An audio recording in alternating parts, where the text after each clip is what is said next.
Jesus' name, amen.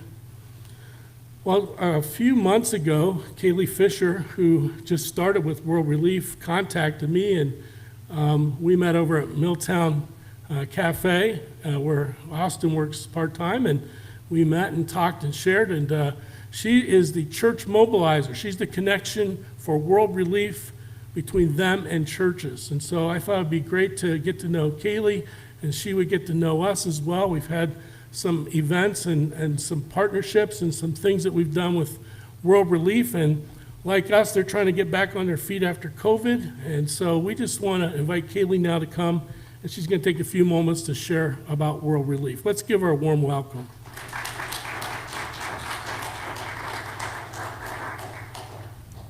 Good morning, everyone. Thank you so much for having me.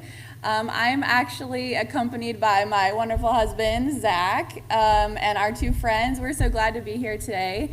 As Pastor Ed said, my name is Kaylee. I'm the church mobilizer with World Relief. World Relief is an international nonprofit that works all over and in the U.S. We have many, many U.S. offices. And if you didn't already know, we do have an office here in the Quad Cities. It's over in Moline.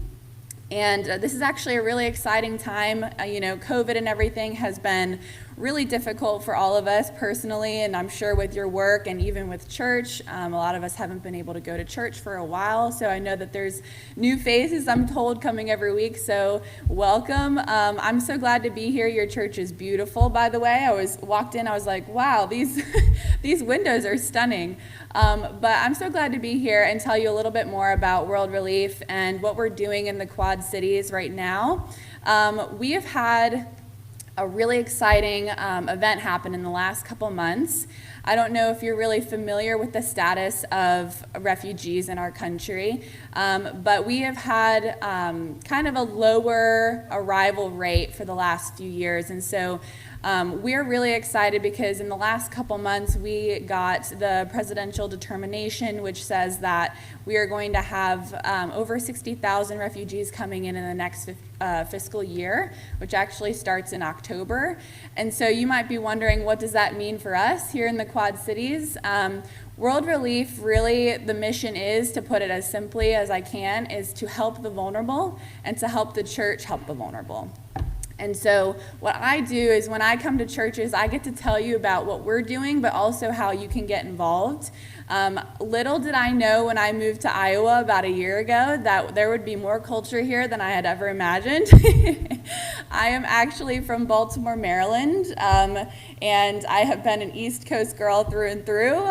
You might be able to hear it in my voice, maybe not, but when I heard I was moving to the Quad Cities and I had graduated with a degree in intercultural studies, I was like, I'm not going to find a job. What am I going to do? So I was really excited when I found out that World Relief had an office here. And when I first heard of World Relief, they actually have their headquarters in Baltimore. I didn't really know what they did. World Relief, that's kind of a general name. Okay, well, what do they do? Well, actually, World Relief started in the 1940s, and it used to be called War Relief. So it was actually started as a relief to World War II, serving the vulnerable. And over time, it has evolved, and now more specifically in the U.S. territory, we focus and serve refugees. And so here in the Quad Cities, in the next fiscal year, we're actually expecting 450 refugees to arrive here, which is really, really exciting. We have a staff of about 17 people now. We have expanded over the last couple months, and actually half of our office, so we have 17 people, I think 9 of our employees were actually refugees themselves. So we have such an amazing group of caring people who want to serve the community here, and we're so excited for all that's to come. With that being said, what this next year looks like, we are planning on piloting several new programs. We're piloting a new mothers program. We're planning on kind of launching this church mobilization program, so having more opportunities to speak to churches and invite them into what we do. So to just give you an overview of kind of what the process looks like, If you're not familiar with what the process looks like for them, I can kind of go over that. So World Relief is one of 9 resettlement agencies in the United States under the State Department. And when we get the presidential determination of how many refugees we're welcoming in, they sit down with the 9 organizations and say, okay, we're going to give this many to this organization, this many to this organization. And then that organization, such as World Relief, sits down and says, okay, we're going to send them to different parts of the U.S. So if you didn't know, we have a certain population group, groups of families who arrive here in the Quad Cities that are already present actually. We have a Congolese community and we have a Burmese community. And if you're not familiar with kind of the statistics around refugees, it is truly astonishing. I had never really grown up learning much about refugees, what they go through, how many there were, what circumstances make a refugee. And so I'd like to share a couple numbers with you and definitions because the terms are a little confusing sometimes. So there are 82.4 million forcibly displaced people in the world. That's a lot of people. So if you're wondering what that term means, forcibly displaced person is an involuntary or coerced movement of a person or people away from their home. So a forcibly displaced person, usually that happens because of war, persecution, famine, whatever. I mean, we don't really have famine as much anymore. Usually it's war nowadays. But we actually know that over 58% of that 82.4 million is actually internal. So that means that 48 million of those people are still in their own country. And then the other half, we have dispersed all over the world. And we have, to give you a definition of what a refugee is a person who's been forced to leave their country in order to escape war, persecution, or natural disaster. So most of the time, these refugees have no control over where they go, where they're placed. Oftentimes, they don't even know where they're being sent. And so I always like to encourage people to close their eyes and really imagine what that would be like.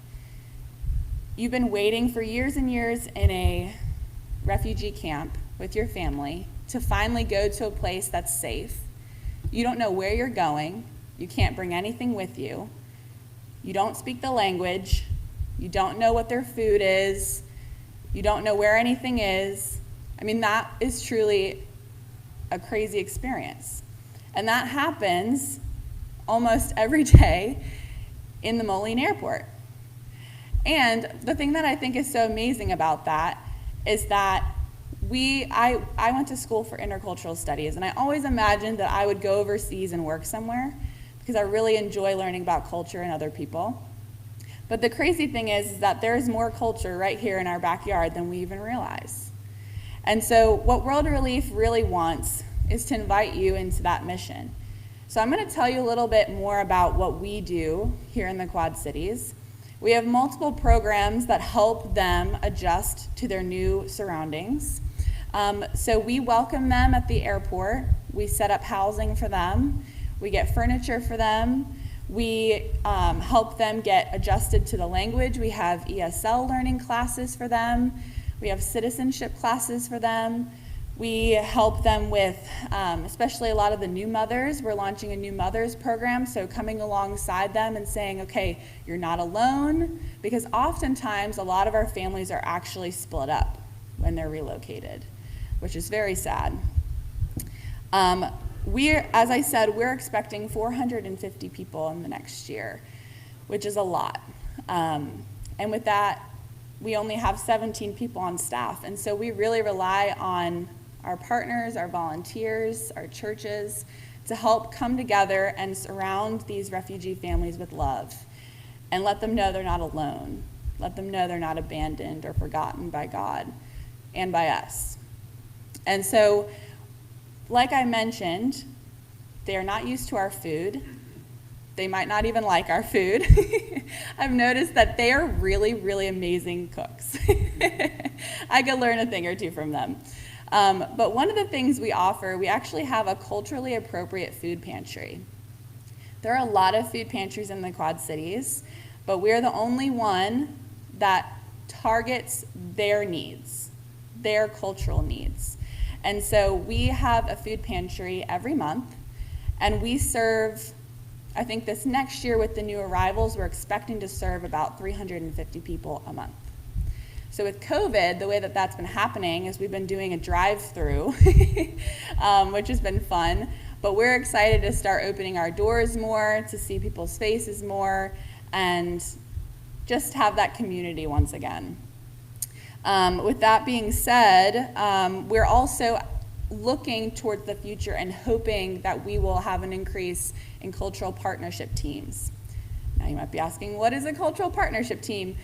That is a volunteer opportunity. It's a 6-month commitment where you actually come together. It's usually a group of 5 individuals or a family, and you will adopt a new arrival family. And so what that looks like is you are their support.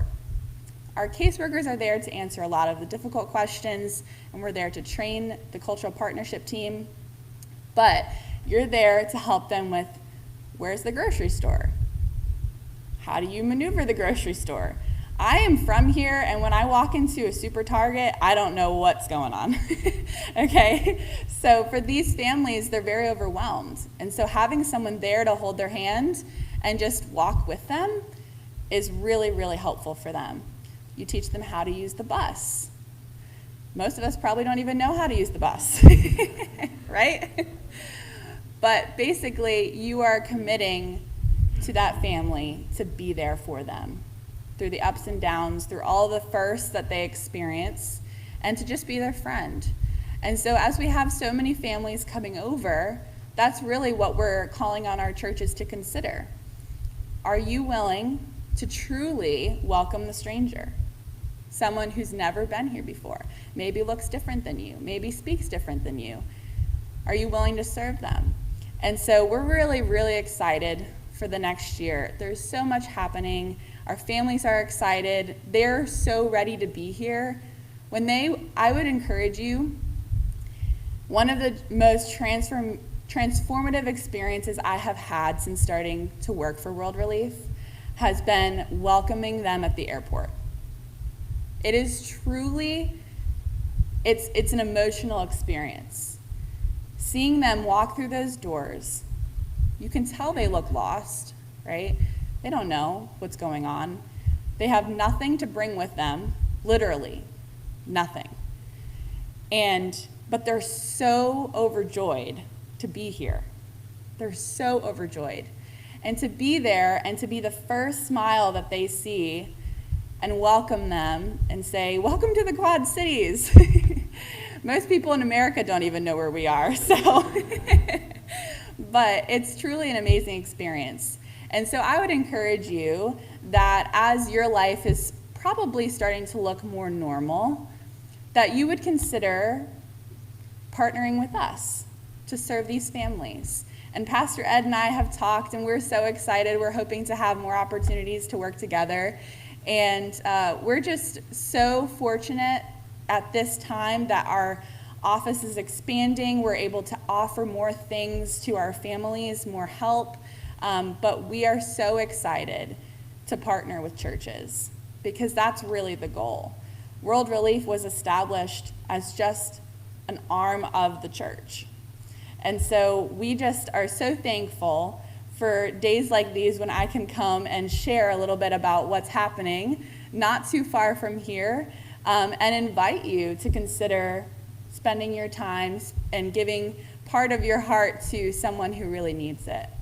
So if you're interested in hearing more about volunteer opportunities, hearing more updates about what we're doing and what's happening, please come see me. I will be in the lobby, and I'm happy to answer questions. I'm happy to take down your number or give you my card, and let's connect. even if you just want to have coffee with me or ask questions or hear more, I would love to. I'm a very friendly person, so you don't have to be nervous to come up to me. But I just want to thank you so much for your time and allowing me to speak with you this morning. And I am excited for the rest of worship with you all this morning. All right, thank you.